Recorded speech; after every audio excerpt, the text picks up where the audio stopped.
자, 챕터 9와 11은 앞에까지 공부한 내용과는 동떨어져 있는 느낌이 드는 챕터들이에요. 지금까지 공부한 내용들과의 밀접한 연관성이 좀 떨어져 있는 느낌이죠. 지금까지 챕터 1에서부터 챕터 8까지는 꾸준하게 스트레스에 집중하고 있었습니다.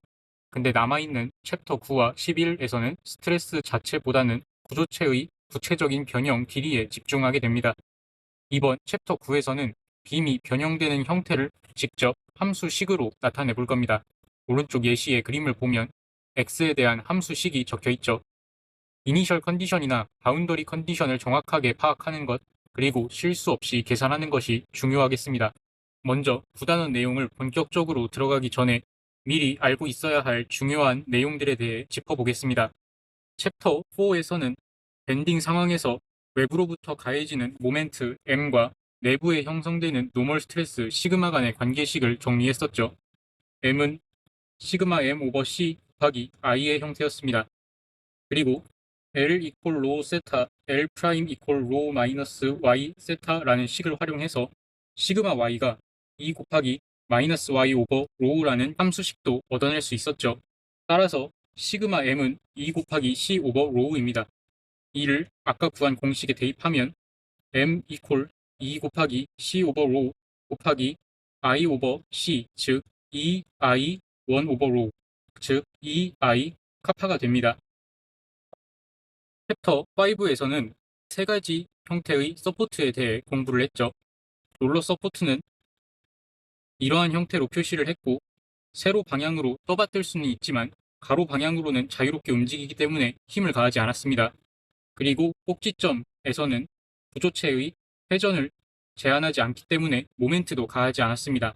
즉, fx, fy, 그리고 m 중에서 fy에 대한 리액션만 존재했습니다. 여기서 핀 서포트는 롤러 서포트에서 롤러를 제거한 것인데요. 세로 방향으로 힘을 가할 수도 있고, 이제는 좌우 방향으로 움직이지 않게 되었기 때문에 가로 방향으로 힘을 가할 수도 있습니다. 다만 꼭지점에서 구조체의 회전을 여전히 제한하지 않기 때문에 모멘트는 가하고 있지 않습니다. 그래서 핀 서포트에서는 FY와 FX의 리액션이 존재합니다. 여기에 더해서 픽스드 서포트는 구조체가 벽 속에 아예 파묻혀버린 상황인데, 세로 방향, 가로 방향뿐만 아니라 회전을 제한하게 됨으로써 모멘트도 형성하게 되었습니다. 따라서 픽스드 서포트에서는 FY, FX, 그리고 M까지의 리액션이 생성됩니다. 이렇게 다양한 서포트를 활용해서 구조체를 떠받들 때 스태티컬리 디터미네이트한 꼴이 있었고 스태티컬리 인디터미네이트한 꼴이 있었죠. 어쨌든 스태틱 이퀄리브리엄을 활용해서 각 서포트에 형성되는 리액션을 구할 수 있어야 하는데, 만약에 구조체를 떠받드는데 필수적으로 필요한 최소한의 요소들만 사용되었을 경우에는 스태틱 이퀄리브리엄을 활용해서 모든 서포트에서의 모든 리액션을 구할 수 있습니다. 다만 여기에 더해서 없어도 무방한 부가적인 리던던트 서포트가 추가되는 경우에는 스태틱 이퀄리브리엄으로 풀이할 수 있는 것보다 더 많은 미지수가 포함되게 되면서 구할 수 없는 리액션이 적어도 하나 이상 존재하게 됩니다. 그리고 W, V, 그리고 M의 관계에 대해서도 알아보았는데요. 어떤 구조물에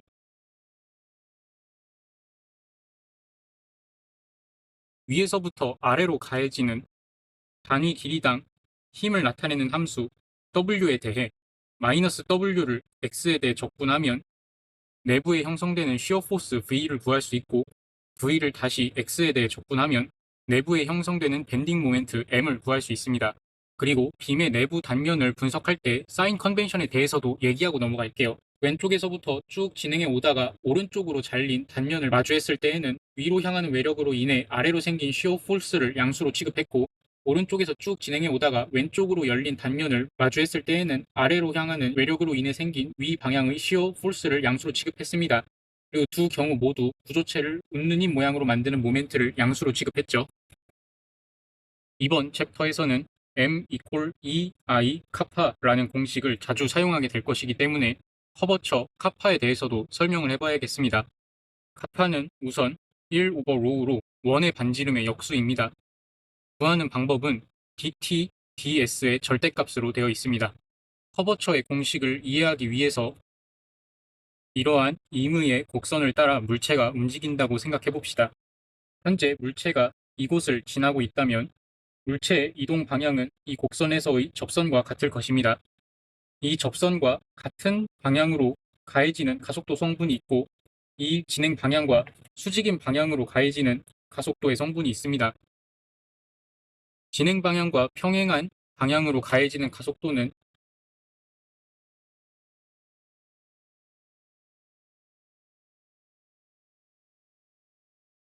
물체의 이동 속력 변화에 관여를 하고 운동 방향과 수직인 방향의 가속도 성분은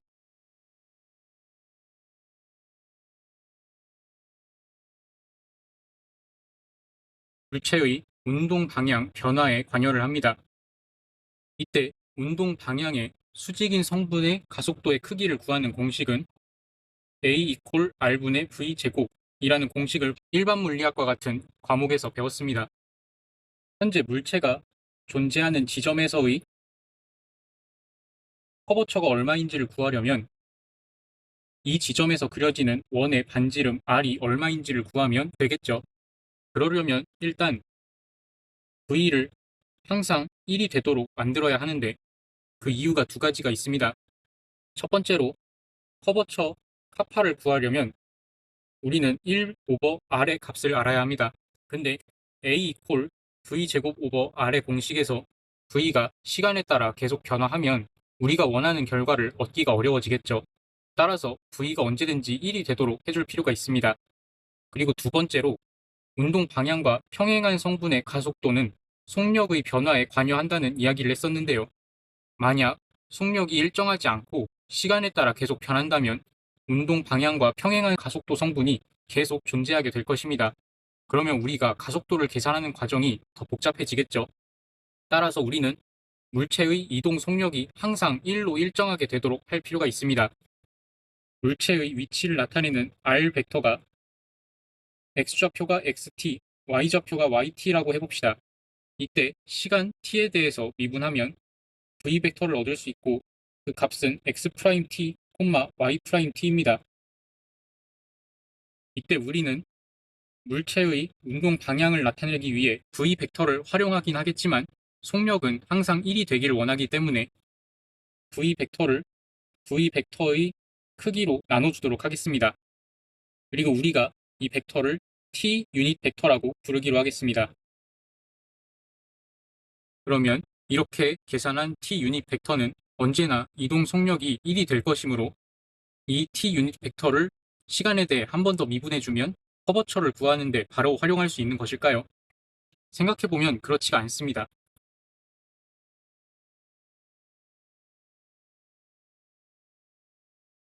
물체가 운동하는 동안에 V 벡터를 그려볼 텐데요. 1초마다 벡터 화살표 하나씩을 그려보도록 하겠습니다.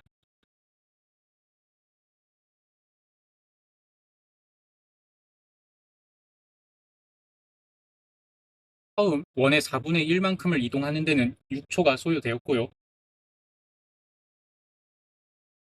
그 다음 원의 4분의 1을 이동하는 데는 4초가 소요되었습니다.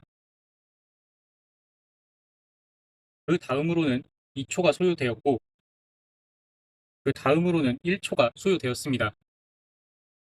소요된 시간은 총 13초에 해당하고 우리가 갖고 있는 벡터들을 하나하나씩 표현해보면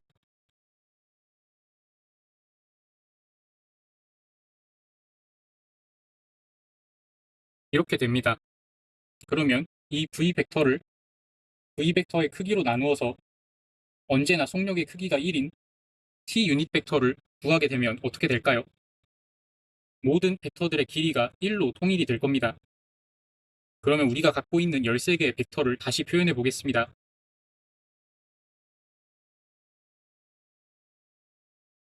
모두 길이가 같은 벡터 13개를 얻어낼 수 있죠. 그럼 이 벡터들을 이어서 물체의 운동 경로를 표현하게 되면 어떻게 될지 볼까요?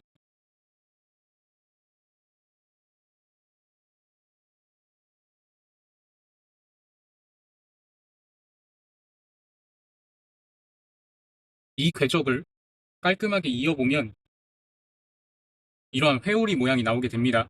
원래와 확연히 다르죠. 만약 이러한 경향성에 따라 궤적을 조금 더 연장시켜 보면 이러한 모양이 나오게 되었을 겁니다. 우리가 커버처를 계산하면서 카파가 1 오버 r이라는 결과를 예상했을 것입니다. 하지만 그냥 단순히 V벡터의 크기로 노멀라이즈 해서 각 벡터의 길이를 1로 만드는 것만으로는 우리가 원하는 결과를 얻을 수가 없죠. 시간이 흐름에 따라 r 값이 점점 작아지고 컬버처 카파 값은 점점 커지는 모습을 확인할 수 있습니다. 실제와 전혀 다른 양상이죠. 따라서 우리가 노멀라이즈된 t 유닛 벡터를 단순히 시간에 대해 미분한다고 해서 우리가 원하는 결과를 얻을 수가 없습니다. 그래서 그 대신 t 유닛 벡터를 이동 거리 s에 대해서 미분해줘야 하는데요. 이때 테크닉은 모두 t에 대해서 미분해주는 것입니다. 분수의 분자 부분은 직접 t 유닛 벡터를 한 번 더 미분해 주어야 하는 것이고요. 분모의 ds dt는 결국 그냥 v 벡터의 크기입니다. 여차저차한 유도 과정을 거치면 결과적으로 이러한 형태의 벡터식을 얻을 수 있고, 만약에 y는 fx라는 함수의 궤적을 따라 운동하는 물체, 즉 r 벡터가 t, ft인 경우에는 이러한 형태로 표현을 할 수 있게 됩니다. 이 가장 마지막 식만 유도하는 과정을 거쳐봅시다. 먼저 커버처 카파는 dt 오버 ds이고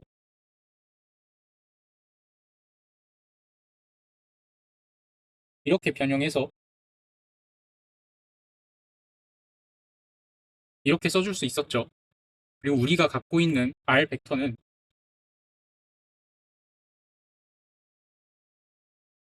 이렇게 되어 있습니다. 한번 미분해주면 이렇게 되고 v 벡터의 크기는 이렇게 됩니다. 따라서 t 유닛 벡터는 노멀라이즈된 v 벡터이므로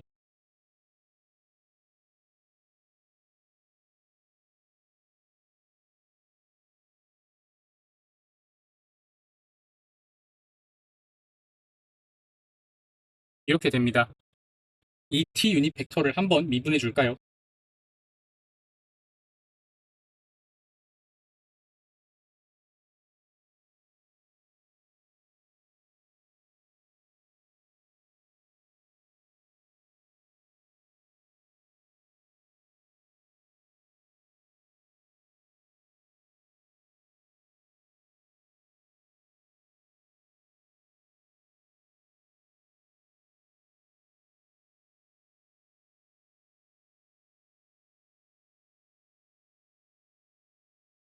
정리하면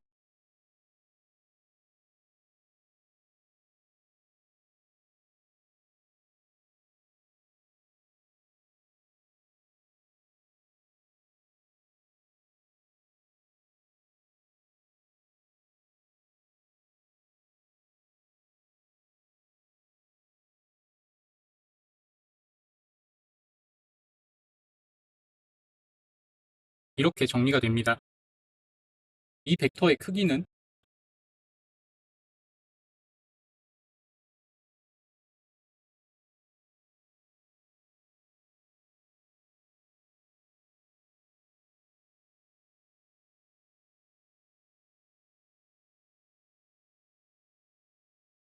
이렇게 되고 최종적으로 d 라지 t 오버 dt의 크기를 v 벡터의 크기로 나누면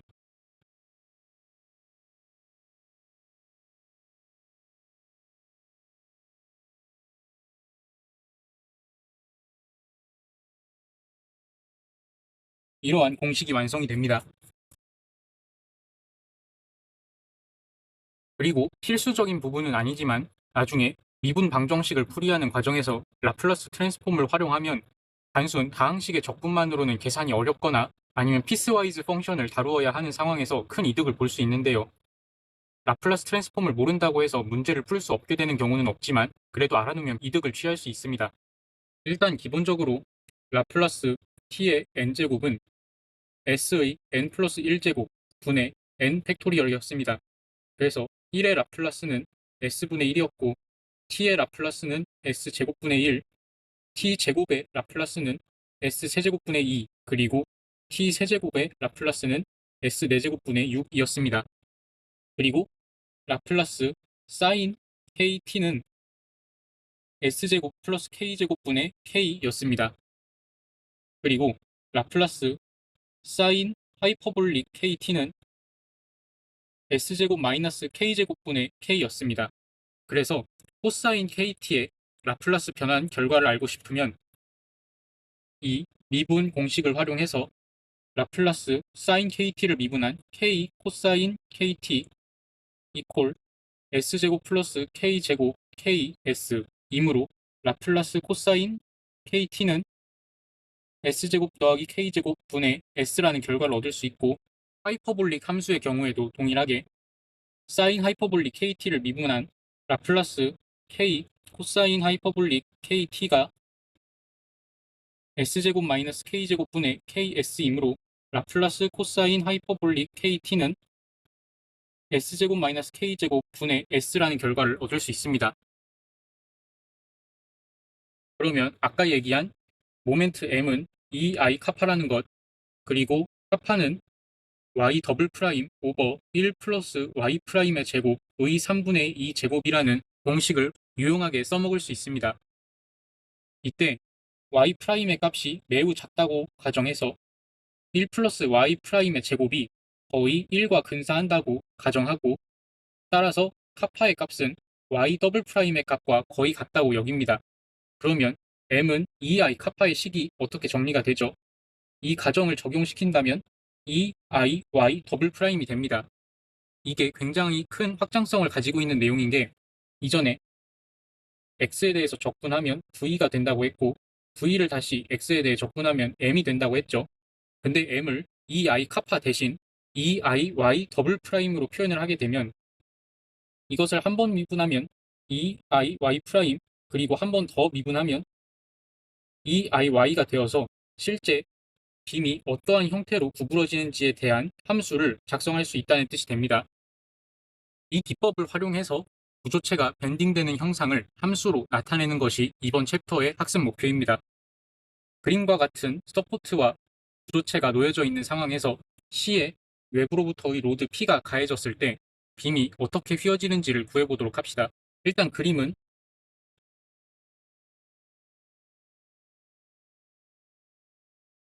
스태티컬리 디터미네이트한 형상을 띠고 있으므로 서포트 A와 B에서 발생하는 리액션을 모두 구할 수 있을 것입니다. A는 세로 방향 그리고 가로 방향의 리액션을 형성할 수 있고, B는 세로 방향의 리액션을 형성할 수 있습니다. 다만 서포트 A에서 가로 방향의 힘을 가할 이유는 없으므로 세로 방향의 리액션이 얼마가 될지에 대해서만 구해주면 됩니다. A에서의 모멘트 총합은 L 곱하기 B에서의 리액션 마이너스 L 플러스 A 곱하기 P 이퀄 0이 됩니다. 따라서 B에서의 리액션 크기는 L 플러스 A 오버 L 곱하기 P가 됩니다.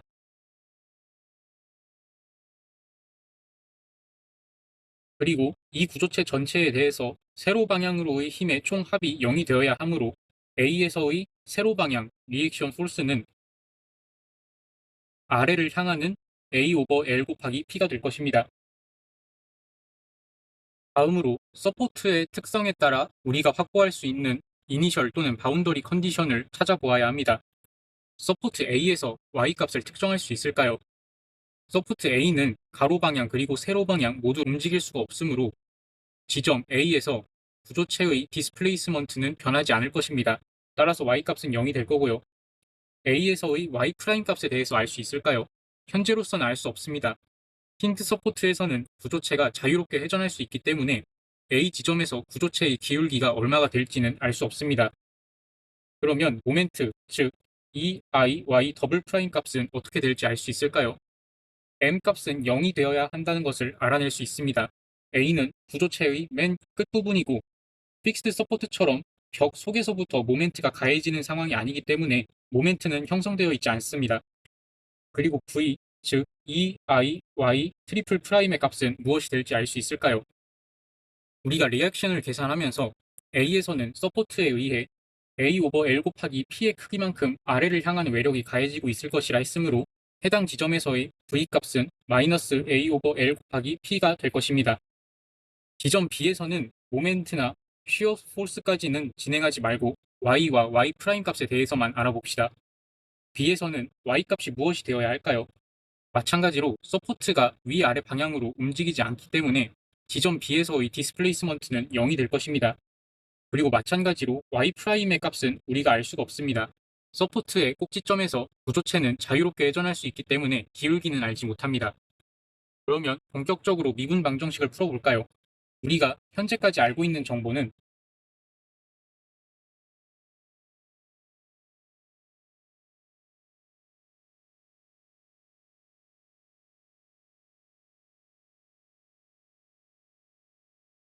이제 미분 방정식을 위한 식을 작성할 차례입니다. 지금까지 공부한 미분 적분 관계는 마이너스 w를 적분하면 v가 나오고 v를 적분하면 m, 즉 eiy 더블 프라임이 나오고 적분하면 eiy 프라임이 나오고 적분하면 마지막으로 eiy가 나온다는 것입니다. 그리고 현재 상황에서 가장 적절한 출발점은 v가 될 것이라고 생각합니다. v는 eiy 트리플 프라임이 되겠네요. eiy 트리플 프라임은 마이너스 a 오버 l 곱하기 p 더하기 l 플러스 a 오버 l 곱하기 p 그리고 헤비사이드 x 마이너스 l입니다. 이를 라플라스로 변환해주면 2i s 세제곱 라플라스 y s 제곱 y 오브 제로 마이너스 s y 프라임 제로 마이너스 y 더블 프라임 제로가 되고 마이너스 a 오버 l 곱하기 p 그리고 1 오버 s 더하기 l 플러스 a 오버 l 곱하기 p 그리고 1 오버 s 곱하기 2의 마이너스 ls가 됩니다. 지금까지 확보한 이니셜 컨디션에 의해 y0는 0이 되어야 하고 y 더블 프라임 제로도 0이 되어야 한다는 것을 알아냈습니다. 식을 적절하게 정리하면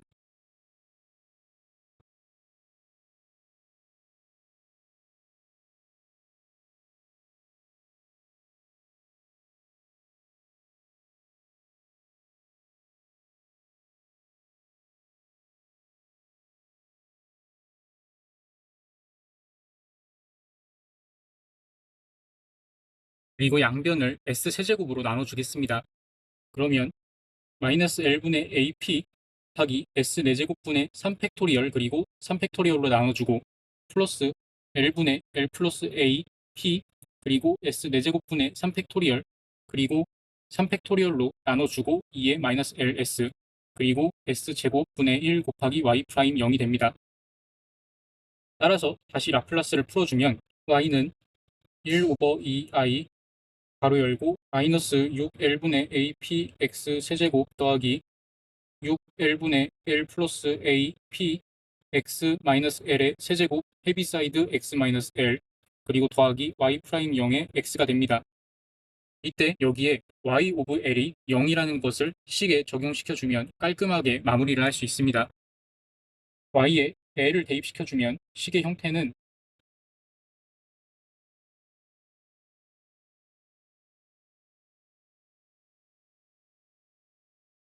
이렇게 되고 따라서 Y 프라임 0의 값은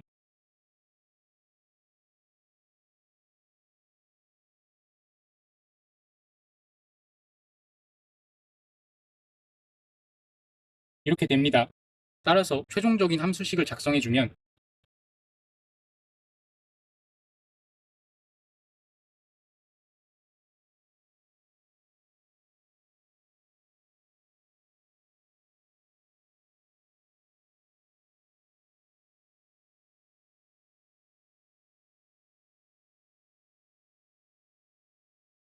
이렇게 됩니다.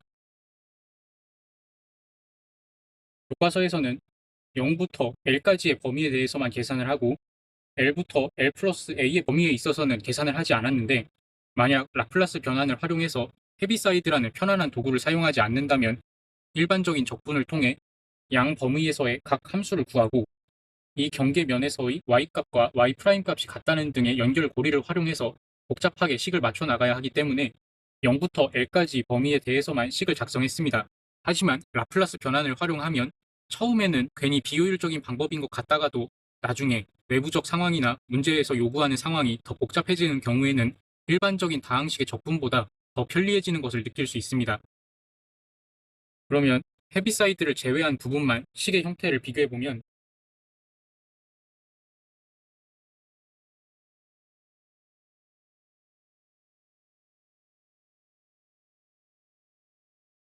결국 식의 형태는 교과서에서 제시한 모범 답안의 형태와 같습니다.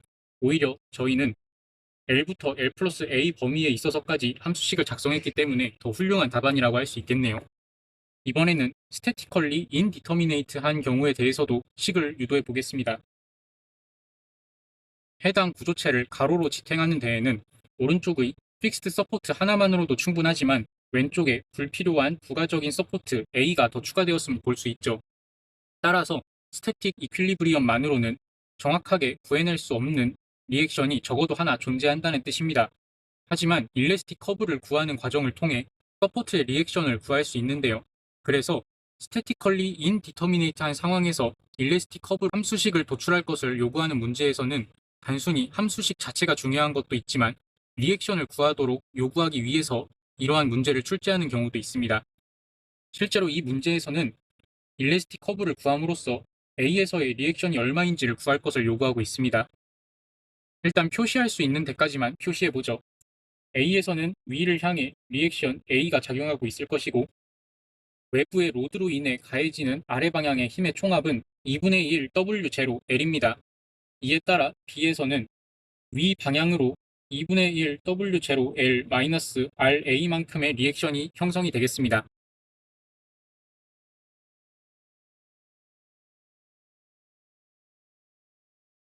아직 B의 모멘트에 대해서도 구하고 있진 않지만 이 정도까지만 표시하겠습니다. 그리고 우리가 이 구조로부터 확보할 수 있는 이니셜 또는 바운더리 컨디션이 무엇인지 찾아봅시다. 서포트 A에서는 y 값이 0이어야 하고 y 프라임 값에 대해서는 알 수 없으며 m의 값은 0이어야 합니다. 그리고 v의 값은 ra가 되어야 하고요. B에서는 y가 0이 되어야 하고 y 프라임도 0이 되어야 합니다. 벽 속에 완전하게 파묻혀 있는 픽스드 서포트니까요. m이나 v 값에 대해서는 다루지 않겠습니다.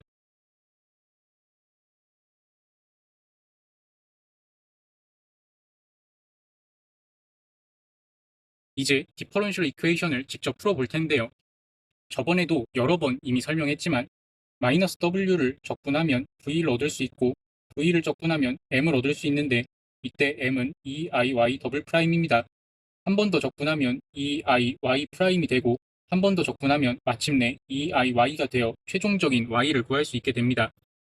현재 상황에서 가장 적절한 출발점은 마이너스 w에서 출발하는 것이라고 생각합니다. 그림에서 w의 함수식이 w0 오버 l 곱하기 x임을 명확하게 바로 파악할 수 있거든요. 마이너스 w는 eiy의 네 번째 데리버티브이므로 디퍼런셜 이퀘이션을 eiy 네 번째 데리버티브 이퀄 마이너스 w0 오버 l x라고 작성해주고 풀이하면 됩니다. 라플라스 트랜스폼하여 풀이해보도록 하겠습니다.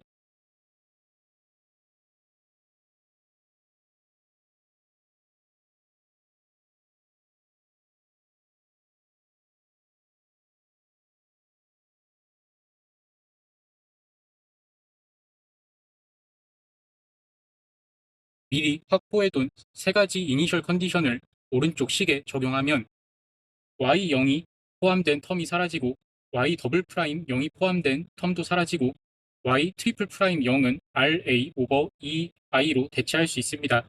이어서 계속 정리해 보도록 하겠습니다.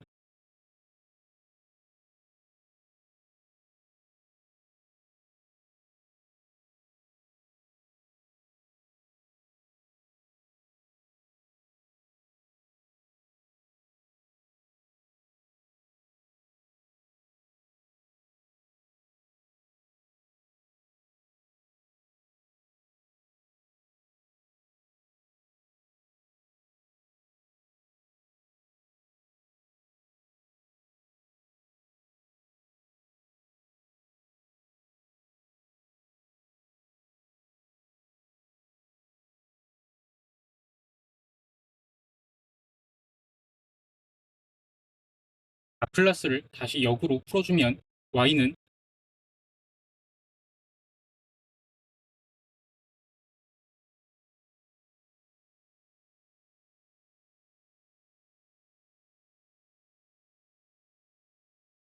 이렇게 식이 정리됩니다. 현재 우리가 모르고 있는 미지수는 y' 0값과 RA 값입니다. 이것은 이전에 확보해둔 바운더리 컨디션 L에서의 y값이 0이라는 것과 L에서의 y' 값이 0이라는 것을 대입하면 미지수의 값을 구해서 최종적인 함수식을 도출할 수 있습니다.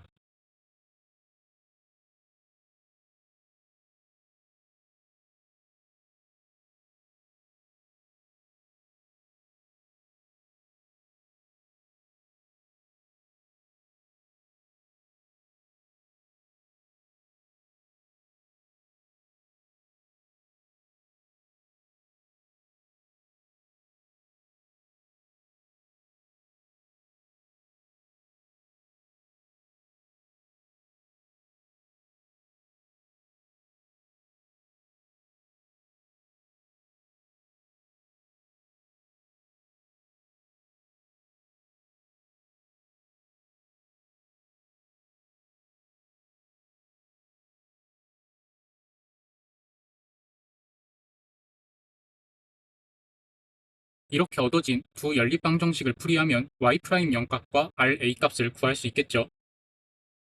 2번 식에 L을 곱한 뒤에 1번 식을 빼주도록 하겠습니다. 그러면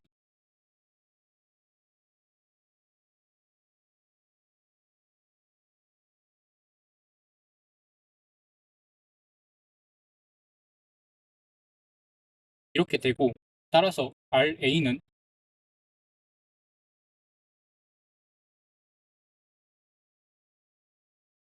이렇게 되어서 결과적으로 RA 값이 W0 L 오버 10이라는 것을 얻어내게 됩니다.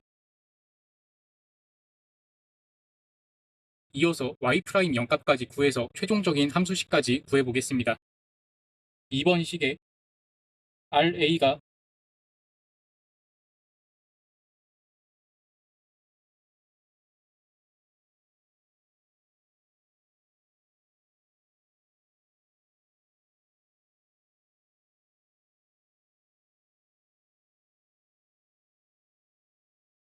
따라서 y' 0값은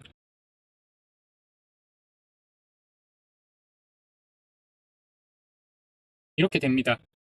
RA 값과 y' 제로 값을 식에다가 대입해서 최종적인 함수식을 구해주면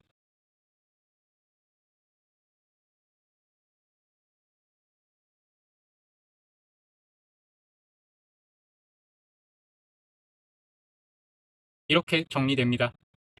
이렇게 다양한 상황에 맞춰서 적절하게 이니셜 컨디션과 바운더리 컨디션을 확보하고 알맞은 디퍼런셜 이퀘이션을 작성해서 풀이해주면 함수식을 구할 수 있습니다. 이때 조금 더 빠르고 편리한 계산 과정을 위해 미리 대표적인 상황에서의 맥시멈 디플렉션 값, 슬로프 값, 그리고 커브 함수를 정리해둔 표가 있는데요. 이를 활용해서 풀이하도록 요구하는 문제들도 자주 출제됩니다. 예를 들어 구조체의 처음 L 오버 2 구간 동안에는 로드가 가해지지 않고 나중 L 오버 2 구간 동안에는 위에서 아래로 W만큼의 단위 길이당 힘이 작용하고 있다고 할 때 지금까지 했던 것과 동일하게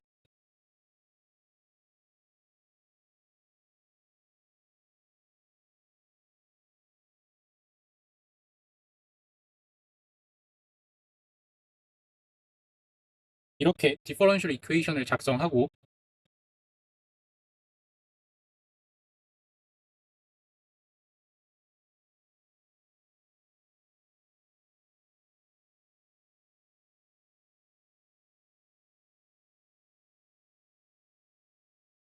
이렇게 현재 구조의 형태로부터 이니셜 컨디션과 바운더리 컨디션을 확보한 뒤에 디퍼런셜 이퀘이션을 직접 풀이해서 방정식과 관련 정보들을 얻어낼 수도 있지만 표를 적절하게 활용해서 이 상황과 이 상황의 슈퍼포지션을 통해 우리가 원하는 값을 구해보는 것도 가능합니다.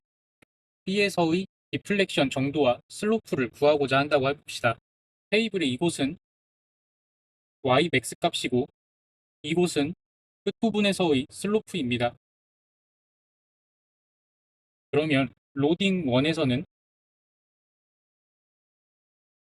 YB1 값이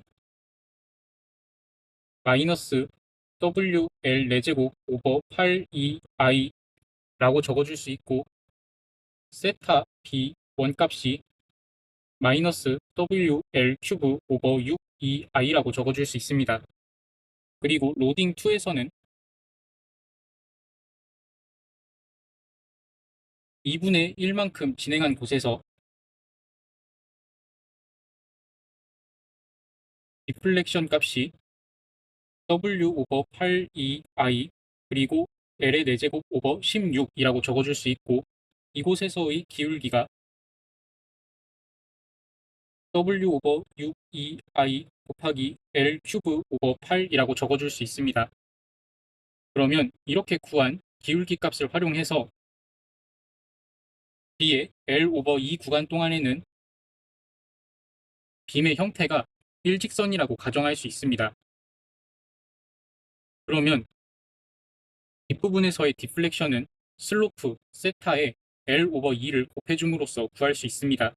따라서 세타 값인 WL 큐브 오버 48EI 곱하기 L 오버 2 값인 WL 4제곱 오버 96EI가 됩니다. 그러면 앞서 구한 WL 4제곱 오버 128EI를 더해주면 최종적인 Y, B, 2 값은 7WL 4제곱 오버 384EI가 됩니다. 그럼 최종 답안은 YB1 값과 YB2 값을 더한 마이너스 41WL 4제곱 오버 384EI라고 답해주면 되고, 세타 B1 값과 세타 B2 값을 더한 마이너스 7WL 큐브 오버 48EI라고 답해주면 됩니다. 답과 정확히 일치하죠? 스태티컬리 인디터미네이트한 경우에서 일레스틱 커브를 구함으로써 원래 스태틱 이퀄리브리엄 기법만으로는 구할 수 없었던 리액션 값을 구했었던 것처럼, 이번에도 이 슈퍼포지션 메소드를 활용해서 스태틱 이퀄리브리엄 기법만으로는 구할 수 없었던 리액션 값을 구하도록 할 수 있습니다. 그림을 보면 A와 B에 더해서 부가적인 리액션 B가 추가되어 있는데, 이 구조는 스태티컬리 인디터미네이트 함으로 우리가 구할 수 없는 리액션 값이 존재합니다. 하지만 표에서 제공해준 일레스틱 커브들을 활용해서 A, B, 그리고 C에서의 리액션 값들을 구하도록 요구하고 있습니다. 그 방법은 첫 번째, W부터 발생한 B에서의 디플렉션, 그리고 R, B로부터 발생한 B에서의 디플렉션, 이 두 디플렉션의 총 합이 0이 되어야 한다는 식으로 방정식을 작성하면 RB 값을 구할 수 있고, 이에 따라 RA와 RC는 일반적인 스태틱 이퀄리브리엄 기법으로 구할 수 있습니다. 위로부터 가해지는 W로 인해 EL 오버 3 지점에서 발생하는 디플렉션은 마이너스 W 오버 24EI 괄호 열고 2 오버 3의 4제곱 L의 4제곱 마이너스 2 괄호 열고 2 오버 3의 세제곱 L의 4제곱 더하기 괄호 열고 2 오버 3의 L의 4제곱이 됩니다. 정리해주면 마이너스 WL 4제곱 오버 2I 곱하기 0.01132가 됩니다. 그리고 RB로 인해 EL 오버 3인 지점에서 형성되는 디플렉션은 마이너스 RB 오버 3EIL 곱하기 EL 오버 3의 제곱 L 오버 3의 제곱이 됩니다. 정리해주면 RBL의 큐브 오버 2I 곱하기 0.01646이 됩니다. 그러면 이 두 식을 더했을 때 0이 되도록 하는 RB 값을 구하면 B에서의 리액션 크기를 구할 수 있는 것이겠죠.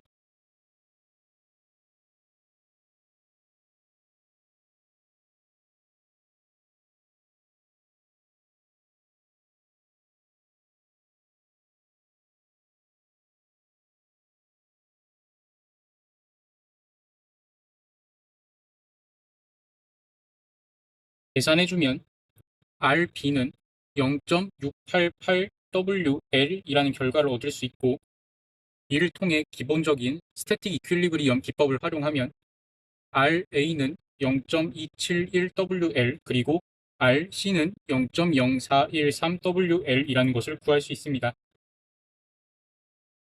자, 지금까지 공부한 모든 내용을 정리하고 마무리할게요. 입실론은 델타 오버 L, 시그마는 P 오버 A, 시그마 이퀄 2 곱하기 입실론, 그리고 감마는 기울어진 각의 크기, 타우 에버리지는 P 오버 A였지만 이제 거의 쓰지 않죠.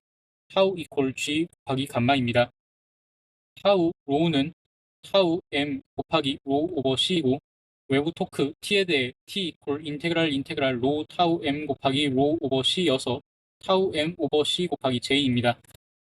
L 이퀄 로우 세타이고 L 프라임 이퀄 로우 마이너스 Y 곱하기 세타여서 델타 이퀄 마이너스 Y 세타이고 곧 입실론은 마이너스 Y 오버 로우입니다. 따라서 시그마는 2 곱하기 마이너스 Y 오버 로우이고 시그마는 마이너스 Y의 크기에 정비례하므로 시그마 오브 Y는 시그마 M 곱하기 마이너스 Y 오버 C입니다. 외부로부터의 모멘트 M에 대해 마이너스 M 이퀄 인테그랄 Y 시그마 M 곱하기 마이너스 Y 오버 C dA여서 마이너스 시그마 M 오버 C 곱하기 I, 따라서 M 이퀄 시그마 M 오버 C 곱하기 I입니다. 그리고 M은 2I 카파였습니다. 왼쪽에서부터 쭉 진행하다가 오른쪽에 잘린 단면을 만났을 때에는 위로 가해지는 외력으로 인해 생긴 아래를 향하는 쉬어 포스가 양수 취급을 받고, 오른쪽에서 쭉 진행하다가 왼쪽에 잘린 단면을 맞이했을 때에는 아래로 향하는 외력으로 인해 위로 생긴 쉬어 포스가 양수 취급을 받았고, 두 경우 모두에서 구조체를 웃는 입 모양으로 만드는 모멘트가 양수 취급을 받았습니다. V 이퀄 마이너스 WDX였고 M 이퀄 VDX였죠. 델타 H 이퀄 V 델타 X 오버 I 곱하기 Q였고, 델타 H를 T 델타 X로 나눈 타우는 VQ 오버 IT였습니다. 모어 서클을 그릴 때 시그마와 타우에 대해서는 가로축을 시그마로 세로축을 타우 그리고 시계 방향의 타우를 양수로 취급했고, 입실론과 감마에 대해서는 가로 방향을 입실론으로 설정하고 세로 방향을 감마 오버 2로 설정했으며 감마는 시계 방향을 양수로 취급했죠. 그리고 M은 EI 카파에서 카파는 Y 프라임의 값이 충분히 작은 경우 Y 더블 프라임으로 근사할 수 있기에 M은 EI Y 더블 프라임이었습니다.